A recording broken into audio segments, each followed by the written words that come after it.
Industry అంటేనే ఒక glamour ప్రపంచం. ఇక్కడ ఒక హిట్ పడిందంటే చాలు, హీరోల రెమ్యునరేషన్లు ఆకాశాన్ని తాకుతాయి.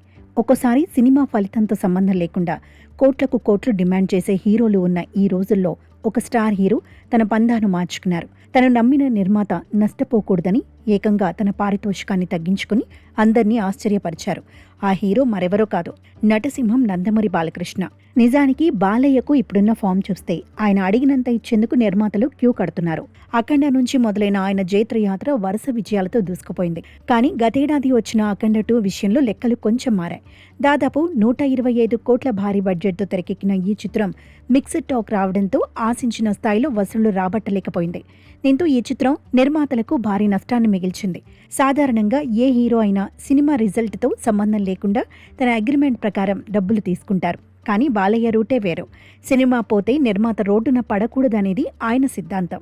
గతంలో అఖండ 2 కోసం 40 కోట్ల రెమ్యునరేషన్ తీసుకున్న బాలయ్య ఇప్పుడు గోపీచంద్ మలినేనితో చేస్తున్న సినిమా కోసం ఏకంగా 10 కోట్ల రూపాయలను తగ్గించుకున్నారట.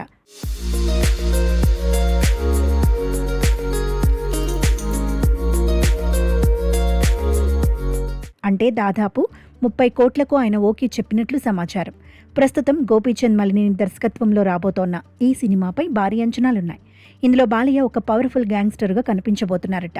వీరసింహారెడ్డి లాంటి బ్లాక్ బస్టర్ తర్వాత ఈ కాంబో రిపీట్ అవుతుండడంతో నందమూరి అభిమానులు ఫుల్ ఖుషీలో ఉన్నారు.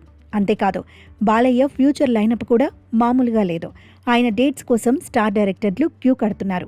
వివేక్ ఆత్రేయ, క్రిష్ వంటి దర్శకులతో చర్చలు జరుగుతుండగా క్రేజీ డైరెక్టర్ కొరటాల శివతో సినిమా దాదాపు ఖరారైపోయింది.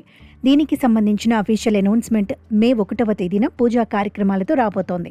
జూన్ లేదా జూలై నుంచి ఈ సినిమా సెట్స్ పైకి వెళ్లే అవకాశం ఉంది. హిట్ వచ్చినా ఫ్లాప్ వచ్చినా నిర్మాత శ్రేయస్సు కోరే ఇలాంటి హీరోలు ఉండటం ఇండస్ట్రీకి ఎంతో ప్లస్.